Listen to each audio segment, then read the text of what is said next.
today in the subject of the manufacturing process के subject में metal forming process हम लोग शुरू करेंगे। मेटल फॉर्मिंग प्रोसेस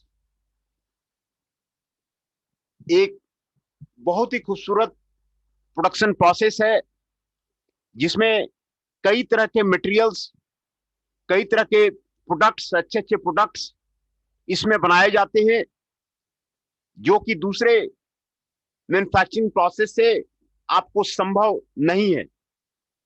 ये मेटल फॉर्मिंग प्रोसेस है और मेटल फॉर्मिंग प्रोसेस का इंडस्ट्री में काफी आपको योगदान रहता है।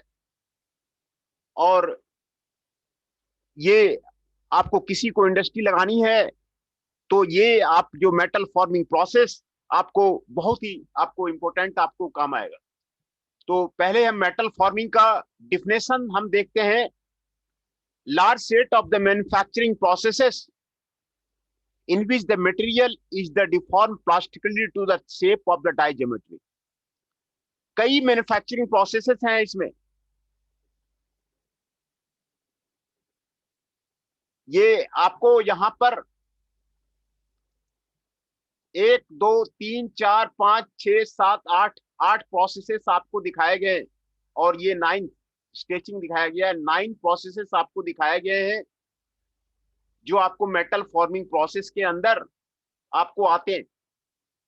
इसमें बेसिकली क्या किया जाता है, मटेरियल को प्लास्टिकली डिफॉर्म कर दिया जाता है। मेटल को प्लास्टिकली डिफॉर्म कर दिया जाता है जिससे कि वो आपको शेप ले सके। तो ये आपको मेटल फॉर्मिंग प्रोसेस है ना। प्लास्टिक डिफॉर्मेशन है, प्लास्टिक डिफॉर्मेशन, आपको इलास्टिक डिफॉर्मेशन।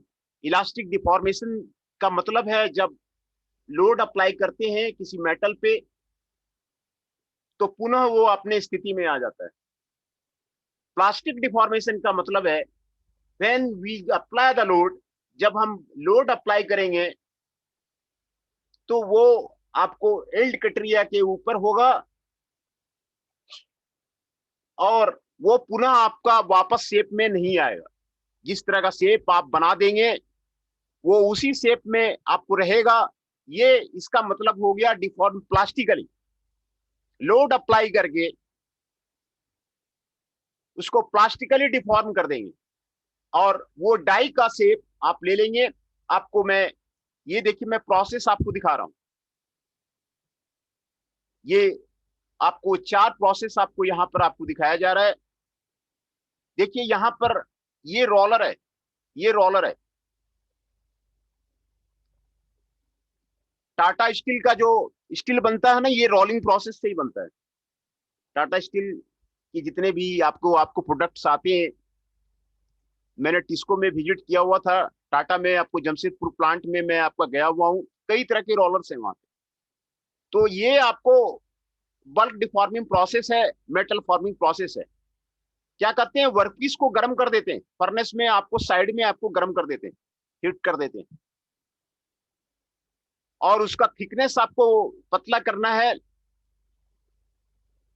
रॉड निकालना है, बिलेट निकालना है, तो आपको रोलर के बीच में पास कर देते हैं और रोलर को बीच में पास करके ये आप प्रेशर दे देते हैं। तो ये आपको मेटल फॉर्मिंग प्रोसेस है, ये आपको रोलिंग प्रोसेस है। फोर्जिंग में क्या करते हैं, नीचे डाई है आपका और ये आपको वर्कपीस है, ये वर्कपीस है और वर्कपीस को गर्म करते हैं। वर्कपीस को गर्म करने के बाद डाई से ऊपर से आपको प्रेशर अप्लाई करते हैं, प्रेशर अप्लाई करते हैं और ये वेलोसिटी अप्लाई करते हैं। तो this is the forging process, है ना। प्लास्टिकली डिफॉर्म कर देते हैं, डाई का शेप दे देते हैं, ये आपको मेटल फॉर्मिंग प्रोसेस है। Similarly in the case of the extrusion process, metal को हिट करते हैं, ये डाई के अंदर रखते हैं और यहां पर आपको प्रेशर दे देते हैं, रैम से प्रेशर दे देते हैं और ये आपको बाहर, आपको ये वेलोसिटी से आपको ट्यूब बाहर आ जाता है, ये ना एक्सट्रूजन प्रोसेस। और इन the case of the wire drawing, आपको मेटल को गर्म करते हैं, मेटल को गर्म किया, जो वायर बनाते हैं ना, जो है आपको वायर जो बनता है, तो वायर जो बनता है, तो वायर में आपको यहां पर फोर्स अप्लाई करते हैं, तो ये वेलोसिटी से आपको बाहर आ जाता है, ये डाई से आपको बाहर आ जाता है, तो ये आपको वायर बन जाता है, ये आपको वायर ड्रॉइंग प्रोसेस है ना। तो मेटल फॉर्मिंग प्रोसेस का जो डिफिनेशन था वो आपको क्लियर हो गया होगा। In which the material is deform plastically, plastically deform किया जाता है by applying the pressure to take the shape of the die geometry. वो आपको डाई ज्योमेट्री का आप शेप ले ले, इसके लिए आपको डिफॉर्म प्लास्टिकली ये आपको अप्लाई किया जाता है। The tools used for such deformation are called die and the punch. ये आपको डाई और पंच कहलाता है, depending upon the type of the process. ये प्रोसेस पे आपको डिपेंड करता है, और ये आपको डाई और पंच कहलाता है। ये आपको प्लास्टिक डिफॉर्मेशन है। प्लास्टिक डिफॉर्मेशन का मतलब आपको यहाँ पर आपको समझाया जा रहा है, stresses beyond yield strength of the workpiece material is required. Yield strength के बाद जो आपको स्ट्रेस लगता है उसको प्लास्टिक डिफॉर्मेशन कहते हैं। मैं आपको यहाँ पर आपको कोई फिगर होगा तो मैं आपको दिखाता हूं, आपको ये यील्ड स्ट्रेंथ आपको क्या है ना। देखिए यहाँ पर फोर्स इंक्रीज करता जा रहा है, फोर्स इंक्रीज करते जाते हैं, प्रेशर इंक्रीज कर जाते हैं। यहाँ पर आने के बाद आपको जोन के बाद जो डिफॉर्मेशन होता है वो आपको प्लास्टिक डिफॉर्मेशन है ना। एक लिमिट के बाद जो डिफॉर्मेशन होता है वो आपको प्लास्टिक डिफॉर्मेशन है।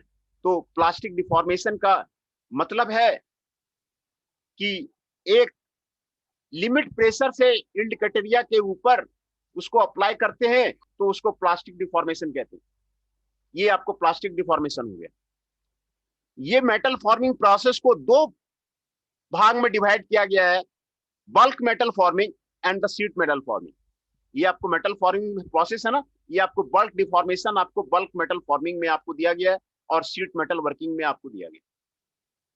ये दो मेजर प्रोसेस में उसको आपको कैटेगराइज किया गया है। पहला प्रोसेस है रोलिंग प्रोसेसेस, दूसरा है फोर्जिंग प्रोसेसेस, तीसरा है एक्सट्रूजन प्रोसेसेस, चौथा है wire and bar drawing process. ये चार प्रोसेस आपको बल्क डिफॉर्मेशन में आपको काउंट किया जाता है। Rolling process, forging process, extrusion and the wire drawing. ये चारों प्रोसेस मैंने अभी आपको फिगर में आपको दिखाया था, है ना। और दूसरा कैटेगरी है शीट मेटल वर्किंग।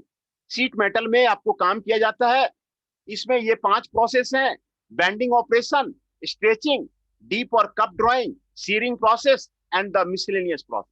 ये आपको शीट मेटल वर्किंग प्रोसेस है। शीट मेटल वर्किंग प्रोसेस भी मैं आपको दिखा देता हूं। ये आपको शीट मेटल वर्किंग प्रोसेस है ना। ये आपको डाई हो गया, और ये आपको पंच हो गया, और ये आपको वर्कपीस हो गया। ये आपको वर्कपीस हो गया, ये आपको डाई हो गया, ये आपको पंच हो गया। यहाँ पर फोर्स अप्लाई किए, ये वेलोसिटी अप्लाई किए, तो यहाँ पर आपको बैंड हो जाता है ना। ये आपको बैंड हो जाता है, ये आपको बैंडिंग प्रोसेस है। ये आपको डीप ड्रॉइंग है। देखिए ये डीप ड्रॉइंग है शीट मेटल का। शीट मेटल रख देते हैं, और उसके बाद ये आपको ब्लैंक होल्डर रख देते हैं, उसके बाद ये पंच से आपको प्रेशर डाल देते हैं। ये आपको डीप ड्रॉइंग है ना। ये आपको शीट मेटल ऑपरेशन है।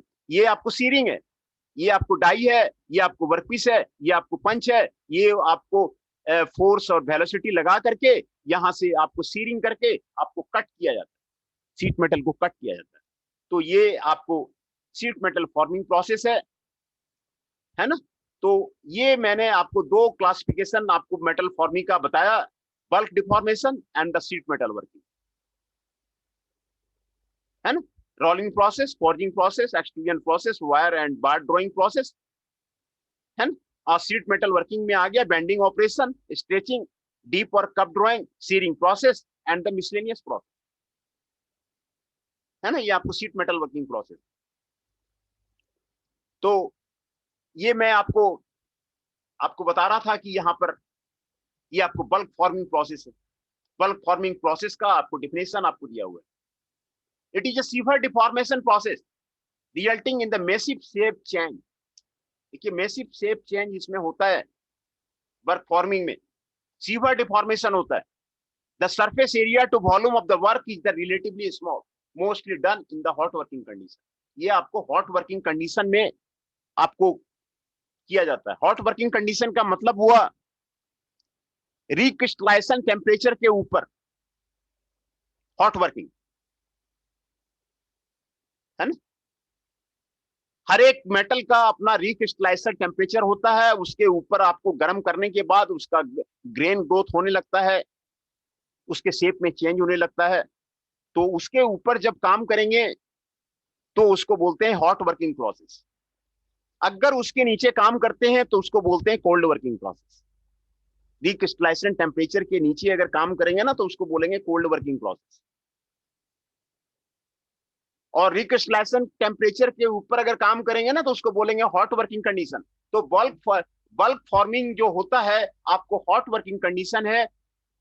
ये आपको ये जो चारों प्रोसेस आपको दिखाए गए हैं, चारों प्रोसेस में आपको वर्क पीस को गर्म किया जाता है। पहले आपको फर्नेस में आपको गर्म किया जाता है, उसके बाद रोल के अंदर लाया जाता है ना। रोल के अंदर लाया जाता है और फिर उसके बाद उसको उसको प्रेशर अप्लाई किया जाता है, ये आपको वो कर दिया जाता है। तो ये आपको फोर्जिंग भी हॉट वर्किंग है, मेटल को गर्म किया जाता है। उसके बाद जो है आपको यहाँ पे डाई को आपको ऊपर से आपको प्रेशर अप्लाई किया जाता है, तो ये आपको फोर्जिंग प्रोसेस है। एक्सट्रूजन प्रोसेस में भी आपको इसको पहले आपको हॉट वर्किंग कंडीशन में आपको गर्म किया जाता है। गर्म करने के बाद आपको ये आपको डाई है और ये आपको रैम से प्रेशर दिया जाता है और ये वी वेलोसिटी से बाहर आता है। ये आपको एक्सट्रूजन प्रोसेस, ये आपको वायर ड्रॉइंग प्रोसेस है। ये आपको वायर ड्रॉइंग प्रोसेस है। डाई में वर्कपीस को गर्म करके प्रेशर इस साइड में लगाया जाता है। देखिए एक्सट्रूजन में प्रेशर इधर लगेगा, वायर ड्रॉइंग में प्रेशर इधर लगेगा। ये फर्क है दोनों में, है ना। इसमें रैम से प्रेशर देते हैं, इसमें जो है आपको प्रेशर खींचते हैं। ये आपको बल्क डिफॉर्मिंग प्रोसेस हो गया, है ना। तो in this process the workpiece in the form of the slab or plate is compressed between the two rotating rolls। Two rotating rolls के बीच में आपको पास किया जाता है। जो फाइनल प्रोडक्ट होता है वो सीट के फॉर्म में होता है। ये आपको रोलिंग का आपको डेफिनेशन है। फॉर्जिंग में compress between the two die containing the shape contour. ये आपको जिस तरह का आपको डाई रखेंगे ना उसी तरह का आपको शेप बन जाएगा। यहाँ पर आपको ये ओवल डाई दिया हुआ है ना, अंडे की तरह का जो है यहाँ पे डाई है। तो आप जिस तरह का डाई रखेंगे ना उसी तरह का शेप वहां पे फोर्जिंग में बन जाता है। The die shapes are imparted into the final part. Final part में आपको डाई शेप आपको इम्पार्ट होता है। Similarly in the case of the extrusion process आपको द वर्कपीस इज कंप्रेस्ड और put into the die forcing to take the shape of the die hole. Die hole का आपको shape लेता है। ये आपको एक्सट्रूजन प्रोसेस है ना। और वायर ड्रॉइंग में ये pull through the die opening to take the cross section. यहाँ पर आपको क्रॉस सेक्शन आपको लेता है। ये आपको वायर और द रॉड ड्रॉइंग है, ये आपको यहाँ पर आपको देता है ना। ये आपको bulk forming process. Classification of the basic sheet metal process. ये आपको शीट मेटल प्रोसेस है। ये आपको forming and cutting operation perform on the metal sheet, strips and the coils. जितने तरह के मेटल शीट्स हैं, स्ट्रिप्स हैं, कॉइल्स हैं, उसमें ये काम आपको होता है ना। Tools include punch and die that are used to deform the sheet. Punch and die आपको यूज होता है जो आपको डिफॉर्म करने के लिए आपको काम आता है। बेंडिंग का मतलब है in this the sheet material is stand by the punch to give a band shape, angle shape usually the straight axis. यह देखिए आपको बेंडिंग है, ये बेंडिंग का डिफिनेशन है ना। बैंड करना है, शीट को बैंड करना है, ये सबसे आसान तरीका है। फटाफट फटाफट आपको ना वो मशीन चलता जाएगा, बैंड होता जाता है और आपको बाहर होता जाता है। ये आपको बेंडिंग ऑपरेशन है। डीप और कप ड्राइंग, आपको ये डीप और cup drawing, a flat metal sheet into the hollow और the concave shape like a cup is form. Cup के शेप का आपको इसमें आपको यूज किया जाता है ना। सीरिंग है, this is nothing but the cutting of the seat. ये इसको सीट को जहां कट करना है ना, तो सीरिंग एक्शन से उसको कट करते हैं। ये पंच है, ये आपको वर्क है, ये आपको डाई है। सीरिंग एक्शन से प्रेशर दिया, यहाँ पे कट हो गया है ना। तो ये आपको दो प्रोसेस था, शीट फॉर्मिंग प्रोसेस और उसका डिफिनेशन आपको बताया गया कि यहां पर आपको क्या है। Now we talk about the cold working, warm working and the hot working. ये आपको ये तीन प्रोसेस लिखा हुआ है। ये तीन प्रोसेस आपको क्या है उसके बारे में, जैसे मैंने अभी बताया, रिक्रिस्टलाइजेशन टेम्परेचर, आपको आरटी आरटी यहाँ पे लिखा हुआ है, इसका मतलब है रिक्रिस्टलाइजेशन टेम्परेचर है ना। तो हॉट फॉर्मिंग का मतलब है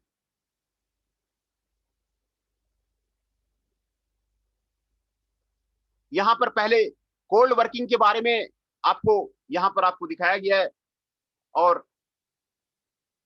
कोल्ड वर्किंग पहले बताया गया है, फिर वार्म वर्किंग बताया गया है, और फिर जो हॉट वर्किंग बताया गया है ना। तो कोल्ड वर्किंग में जो काम किया जाता है वो रूम टेम्परेचर, जो रिक्रिस्टलाइजेशन टेम्परेचर है उस पर काम किया जाता है। ये रूम टेम्परेचर पे ही उस पर काम किया जाता है, उसको कोल्ड वर्किंग बोलते हैं। एल्युमिनियम का जो शीट वगैरह बनते हैं ना, एल्युमिनियम के जो बर्तन बनते हैं ना, एल्युमिनियम का, उसको रूम टेम्परेचर पे ही काम किया जाता है एल्युमिनियम का, है ना। तो कोल्ड वर्किंग में आपको फायदा क्या है, क्लोजर टॉलरेंस आपको मिलेगा, गुड सरफेस फिनिश मिलेगा, और जो आपको जो पार्ट बनेगा उसका हाई स्ट्रेंथ होगा, हार्डनेस उसका ज्यादा होगा, ये आपको उसमें होगा। Grain flow during the deformation provides the opportunity for the desirable directional property. Grain flow आपको डायरेक्शनल प्रॉपर्टी में आपको जाता है, ये आपको एडवांटेज है। Since the no heating of the workpiece is involve, इसीलिए फर्नेस का कोई जरूरत नहीं है, फ्यूल का जरूरत नहीं है, इलेक्ट्रिसिटी कॉस्ट इसमें आपको बच जाता है। कोल्ड वर्किंग में आपको ये फायदा है, इलेक्ट्रिसिटी कॉस्ट आपको बच गया, फर्नेस का कॉस्ट आपको बच गया। इसमें मशीनिंग रिक्वायरमेंट्स आपको मिनिमम है, जो आपको शेप बनता है वो आपको सही शेप में बनता है, इसीलिए आपको इसको ये आपको कोल्ड वर्किंग प्रोसेस है जो कि आपको रूम टेम्परेचर पे आपको काम करता है। डिसएडवांटेज क्या है इसमें, डिसएडवांटेज ये है क्योंकि आप कोल्ड वर्किंग में काम कर रहे हैं तो इसमें हायर फोर्स लगेगा, जो प्रेशर लगेगा ना वो आपको हायर लगेगा और पावर आपको ज्यादा लगेगा। Strain hardening of the work material limit the amount of the forming that can be done. जो आपको स्ट्रेन हार्डनिंग है वर्क मटेरियल का, वो आपको लिमिट करता है कि किसका आपको कोल्ड वर्किंग होगा, आपको नहीं होगा। Sometimes cold forming annealing cold forming cycle should be follow. ये आपको the workpiece is not ductile to be the cold work. ये आपको किसी मटेरियल में आप कोल्ड वर्किंग आप नहीं कर सकते हैं। ये आपको कोल्ड वर्किंग का बारे में था। वार्म वर्किंग क्या है, वार्म वर्किंग देखिए ये आपको मेल्टिंग पॉइंट है, है ना। तो इसमें आपको रूम टेम्परेचर के above and below the recrystallisation temperature ये आपको काम किया जाता है। जनरली तो जो वर्किंग टेम्परेचर इसमें रहता है ना 0.3 और टीएम रहता है। TM is the melting point of the workpiece, तो इसको वार्म वर्किंग बोलते हैं, है ना। वार्म वर्किंग वर्कपीस को गर्म कर दिया, वर्कपीस को आपको गर्म कर दिया और उसमें आपको काम करने लग गया, तो ये आपको जो है प्रोसेस है आपको वार्म वर्किंग है, just above the room temperature. और जो वर्किंग टेम्परेचर है 0.3 TM, TM is the melting point of the workpiece, तो ये आपको वार्म वर्किंग कहलाता है। वार्म वर्किंग का आपको एडवांटेज क्या है, आपको प्लास्टिक डिफॉर्मेशन प्रॉपर्टी आपको इनहांस कर देगा। मटेरियल में प्लास्टिक डिफॉर्मेशन प्रॉपर्टी आपको जल्दी ला देगा। लोअर फोर्स लगेगा क्योंकि आपने गर्म कर दिया है, तो इसमें आपको लोअर फोर्स लगेगा। और इंट्रिकेट वर्क ज्योमेट्री पॉसिबल, आप जिस तरह का शेप चाहते हैं वो आपको मिल जाएगा, है ना। दूसरा एनिलिंग वगैरह भी अगर बाद में करना होता है वर्क हार्डनिंग के लिए, तो वो भी आपको स्टेज आपको खत्म हो जाएगा। ये आपको वार्म वर्किंग का आपको एडवांटेज है ना। कोल्ड वर्किंग से आपको वार्म वर्किंग का आपको ये एडवांटेज है। और ये तीसरा प्रोसेस था हॉट वर्किंग, है ना। ये हॉट वर्किंग जो है ना ये आपको रिक्रिस्टलाइजेशन टेम्परेचर के एबव होता है, एबव द रिक्रिस्टलाइजेशन टेम्परेचर। हर एक मेटल का जो रिक्रिस्टलाइजेशन टेम्परेचर होता है ना वो अलग अलग होता है, क्योंकि सबका मेल्टिंग पॉइंट अलग अलग है। तो इसमें जो काम किया जाता है ना वो रिक्रिस्टलाइजेशन टेम्परेचर के ऊपर काम किया जाता है। और इसमें जो आपको काम किया जाता है ना 0.5 टीएम टू द 0.75 टीएम, इसके बीच में आपको काम किया जाता है। 0.5 टीएम टू द 0.75 टीएम के बीच में आपको काम किया जाता है हॉट वर्किंग, है ना। तो हॉट वर्किंग में आपको इसका एडवांटेज क्या है, इसमें प्लास्टिक डिफॉर्मेशन जो है मेटल का आप आसानी से कर सकते हैं। प्लास्टिक डिफॉर्मेशन क्योंकि आपने वर्कपीस को गर्म कर दिया है तो प्लास्टिक डिफॉर्मेशन आपको आसानी से होगा। Significant change in the workpiece shape, जो वर्कपीस का शेप में जो है आपको जो है आपको चेंज आपको अच्छी से होगा। लोअर फोर्सेस आर रिक्वायर्ड, कम पावर का जो मोटर से आप जो है ये जो ऊपर का जो प्रोसेस मैंने दिखाया वो आप कर सकते हैं, है ना। कम पावर का जो है आप मोटर से ये आप कर सकते हैं। Material with the premature failure can be hot pot, जो मटेरियल कोल्ड वर्किंग में आपको फेल कर जाता है, नहीं काम करता है, तो हॉट वर्किंग में उसका जो है आप उसको काम कर सकते हैं, ये उसका फायदा है ना। और absence of the strengthening due to the work hardening, इसमें आपको वर्क हार्डन आपको ऑलरेडी हो जाता है, ये आपको हॉट वर्किंग का आपको फायदा है। इसमें लिमिटेशंस क्या है, इसके जो टूल लाइफ है वो आपको शॉर्टर हो जाएगा, क्योंकि आप हाई टेम्परेचर पे काम करेंगे। हाई टेम्परेचर पे जब काम करेंगे तो आपको जो डाई और पंच का जो आपका लाइफ है ना वो आपको घट जाएगा। उसमें धीरे धीरे आपको ऑक्सीडेशन होने लगेगा, रस्टिंग होने लगेगा और टूल लाइफ आपको घट जाए। दूसरा लिमिटेशन क्या है ना, आपको सरफेस फिनिश आपको पुअर मिलेगा, क्योंकि मेटल जो उसमें आपने गर्म किया ना तो मेटल ऑक्साइड्स आप उसमें फॉर्मेशन होगा, मेटल ऑक्साइड्स जो उसमें फॉर्मेशन होगा, तो सरफेस फिनिश इसमें आपको कोल्ड वर्किंग की अपेक्षा आपको पुअर होगा। Low dimensional accuracy will be there, आपको इसमें डायमेंशनल एक्यूरेसी भी आपको कम मिलेगा। And surface oxidation will be there, surface क्योंकि काफी हीटेड है तो ये आपको ऑक्सीडाइज हो जाएगा। ये आपको सरफेस ऑक्सीडेशन जो आपको होगा, ये आपको तीन जो है आपको प्रोसेस था, है ना। Cold working, warm working and the hot working process, है ना। उसके बाद हम लोग अगला प्रोसेस पल्प फॉर्मिंग प्रोसेस में फोर्जिंग को पहले हम लोग क्लियर करते हैं। देखिए फोर्जिंग ये आपको ऑपरेशन है, ये आपको अपर डाई है, ये आपको वर्कपीस है, ये आपको लोअर डाई है। फोर्जिंग बहुत ज्यादा आपको मेटल को बनाने में आपको काम में आपको लाया जाता है। फोर्जिंग प्रेस काफी आपको इंडस्ट्री में आपको यूज होता है। इसमें जो आपको डाई फोर्जिंग है, ये आपको 3 तरह का डाई फोर्जिंग आपको यहाँ पर आपको यूज किया जाता है फोर्जिंग में। इसको ओपन डाई फोर्जिंग बोलते हैं और इसको इंप्रेशन डाई फोर्जिंग बोलते हैं, है ना। ये इंप्रेशन डाई फोर्जिंग हो गया है। Upper die and the lower die flash will be there in this ended side, ये आपको इंप्रेशन डाई हो गया। लोअर डाई आपका स्टेशनरी रहेगा, अपर डाई आपको मूवमेंट करेगा। और ये बिल्कुल अंदर में ये यहाँ पर फ्लैश का फॉर्मेशन होता था, यहाँ पर फ्लैशलेस फोर्जिंग होगा, इसमें फ्लैश का फॉर्मेशन नहीं होगा, है ना। ये आपको फ्लैशलेस फोर्जिंग होगा, फ्लैश का फॉर्मेशन आपको नहीं होगा। ये आपको पंच है, ये आपको डाई है, ये आपको वर्कपीस है, ये आपको यहाँ पर आपको फ्लैशलेस फोर्जिंग होगा। ये 3 तरह के आपके फोर्जिंग ऑपरेशन आपको 3 तरह का जो है होता है ना। It is a deformation process in which the workpiece is compressed, इसमें कंप्रेस किया जाता है, 2 डाई के बीच में आपको कंप्रेस किया जाता है, इंपैक्ट लोड दिया जाता है, मैकेनिकल दिया जाता है या फिर हाइड्रोलिक दिया जाता है ना।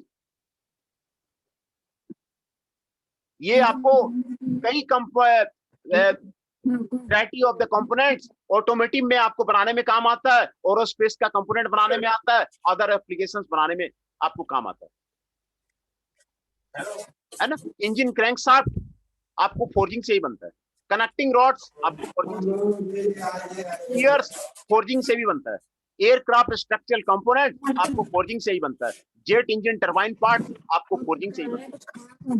कई एप्लीकेशन से फोर्जिंग मशीन का आप फोर्जिंग मशीन लगा लीजिए और कई तरह के कंपोनेंट, ऑटोमोटिव कंपोनेंट्स आप मारुति को और दूसरे कंपनी को आप जो है यहाँ पर आप दे सकते हैं। कई कंपोनेंट उसके गियर्स बनते हैं, कनेक्टिंग रॉड्स बनता है, एयरक्राफ्ट स्ट्रक्चरल कंपोनेंट बनता है, जेट इंजन टरबाइन पार्ट्स बनता है, इंजन क्रैंकशाफ्ट बनता है ना। ये आप उसमें आप कर सकते हैं। इसमें फोर्जिंग में आप तीनों कर सकते हैं, कोल्ड वर्किंग, वार्म वर्किंग। अकेले खाए तो बहुत गर्मी है। ये आप तीनों तरह के आप जो है ऑपरेशन आप जो है आप कर सकते हैं, कोल्ड वर्किंग भी कर सकते हैं।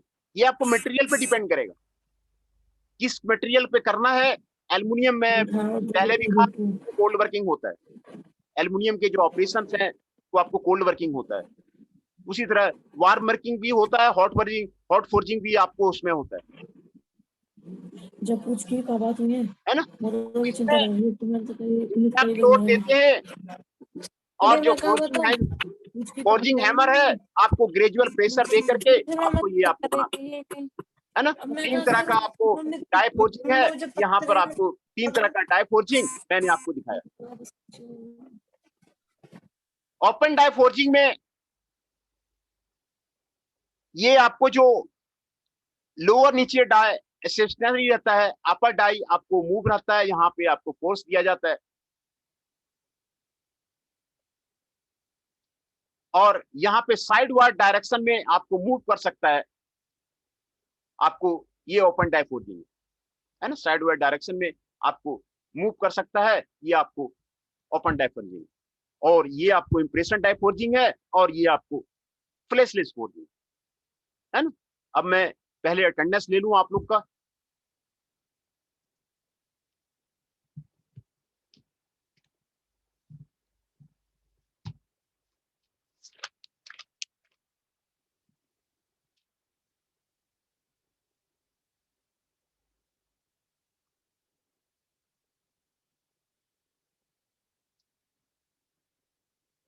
अमन कुशवाहा जी 5, अमन सिंह जी 6, आशुतोष सिंह जी 12, चंचल कौशिक जी 13, मोहित अदाना जी 21, नितेश मिश्रा जी 23, रोहित कुमार जैन जी 35,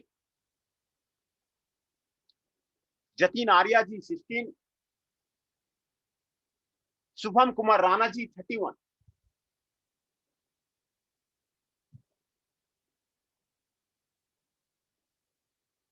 नाइन पार्टिसिपेंट्स हैं। मैं आपका उनका नाम फिर से मैं आपको बता देता हूं। Shubham Kumar Rana ji 31 is present, Jatin Arya ji 16 is present, Rohit Kumar Jain ji 35 is present, Nitesh Mishra ji 23 is present, Mohit Adana ji 21 is present, Chanchal Kaushik ji 13 is present, Ashutosh Singh ji 12 is present, Aman Singh ji 6 is present, Aman Kushwaha ji 5 is present. है ना, ये सारे आपके present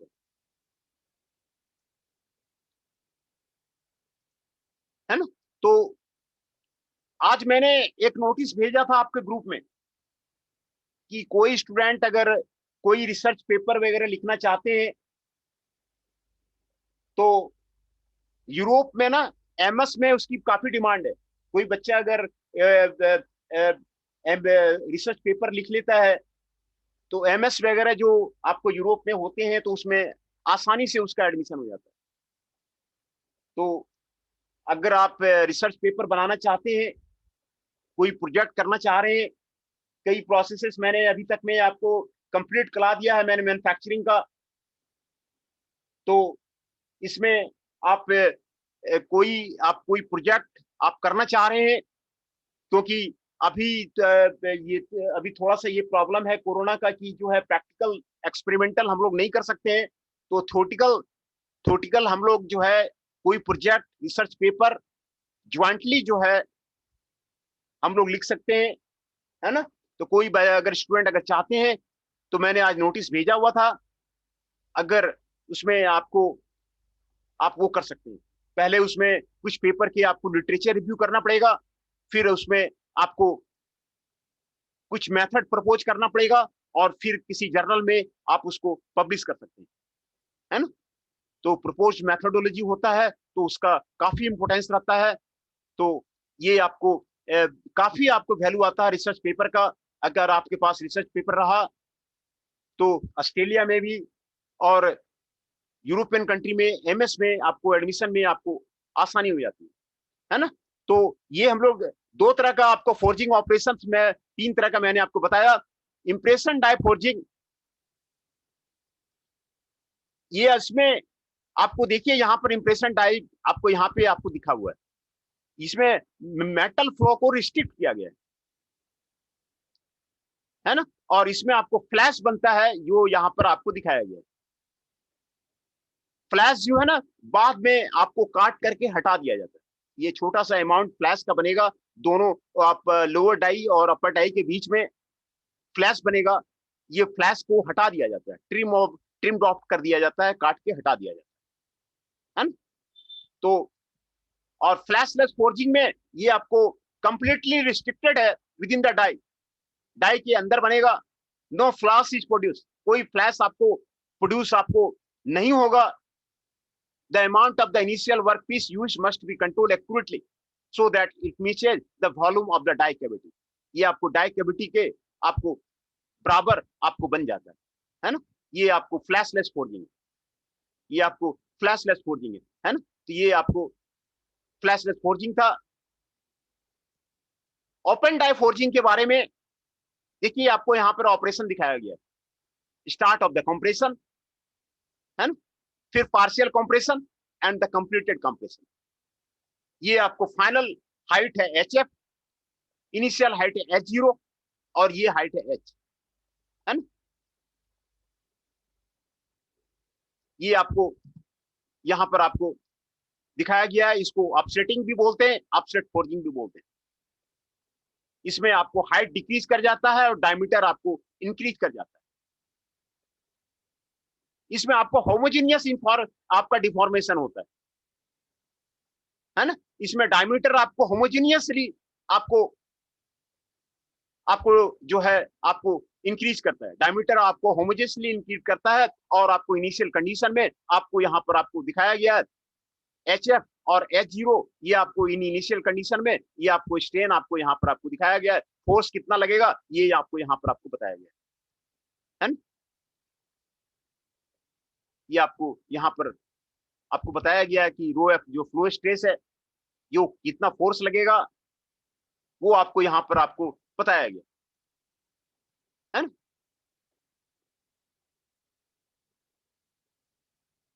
but in the case of the actual forging operation the deformation will be not homogeneous,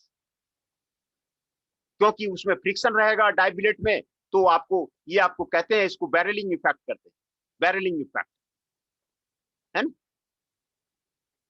बैरलिंग effect will be significant as the diameter of the height to ratio to the work part increases।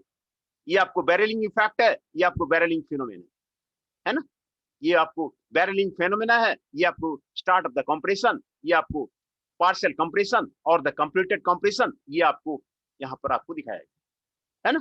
तो ये आपको forging का था और आज हम यहीं तक रहने देते हैं और इसको फिर से आपको मैं आपको रिपीट कर देता हूं, ये कौन कौन सा जो मैंने आपको कंप्लीट किया ये मैं आपको बता देता हूं। ये मेटल फॉर्मिंग प्रोसेस का मैंने आपको डिफिनेशन बताया, what is the definition of the metal forming process. Plastic deformation क्या है उसके बारे में आपको बताया, कैटेगरीज बताया कि मेटल फॉर्मिंग में दो कैटेगरी होती है, बल्क डिफॉर्मेशन होता है, शीट मेटल वर्किंग होती है ना। बल्क डिफॉर्मेशन के ये 4 प्रोसेस हैं और शीट मेटल फॉर्मिंग के ये आपको 5 प्रोसेस हैं, टोटल 9 प्रोसेस हैं मेटल फॉर्मिंग प्रोसेस है ना।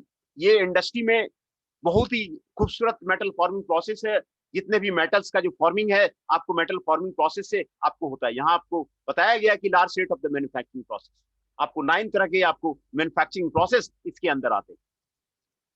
ये आपको बल्क फॉर्मिंग प्रोसेस है, ये आपको रोलिंग है, ये आपको फोर्जिंग है, ये आपको एक्सट्रूजन है, ये आपको वायर ड्रॉइंग है। क्लियरली आपको जो जो प्रिंसिपल ऑफ द वर्किंग है रोलिंग का आपको दिखाया गया। कई तरह के रोलर्स होते हैं ना, इस पे आपको लगाए जाते हैं। ये आपको सिंपल प्रिंसिपल आपको दिखाया गया है कि ये जो है वर्कपीस है और ये आपको रोल है, ये आपको रोल है, आपको प्रेशर दिया गया तो ये आपको हाई प्रेशर अप्लाई किया गया तो ये वर्कपीस आपको यहाँ पर आपको वेलोसिटी देता है, तो ये आपको रोलिंग प्रोसेस इसको बोलते हैं है ना। 2 रोल है, रोल के बीच में उसको करते हैं, ये इसको रोलिंग बोलते हैं। फोर्जिंग में ये आपको 2 डाई है, ये बीच में आपको वर्कपीस रखा गया और यहाँ पे फोर्स अप्लाई किया गया, यहाँ पे वेलोसिटी अप्लाई किया गया, ये आपको फोर्जिंग करके आपको यहाँ पर आपको कई कंपोनेंट आपको बनाए जाते हैं है ना, कई कंपोनेंट आपको बनाए जाते हैं। एक्सट्रूजन में ये जो ब्लू कलर का है ना ये आपको मेटल है, मेटल यहाँ पर जो जो जो वर्कपीस है ये आपको ब्लू कलर का आपको दिखाया गया और ये आपको डाई है, यहाँ पर आपको रैम है, ये रैम से आपको प्रेशर दिया जाता है और ये वेलोसिटी से आपको निकल जाता है, ये आपको एक्सट्रूजन प्रोसेस, ये आपको एक्सट्रूजन प्रोसेस है ना। ये आपको वायर ड्रॉइंग है, ये आपको डाई है, ये आपको वर्कपीस है, यहाँ पर एफ फोर्स लगा कर ना ये वेलोसिटी भी से आपको खींचते हैं है ना। ये फोर्स लगा करके वेलोसिटी भी से आपको यहाँ पर आपको खींचते हैं, ये आपको वायर ड्रॉइंग प्रोसेस है ना, ये आपको वायर ड्रॉइंग प्रोसेस।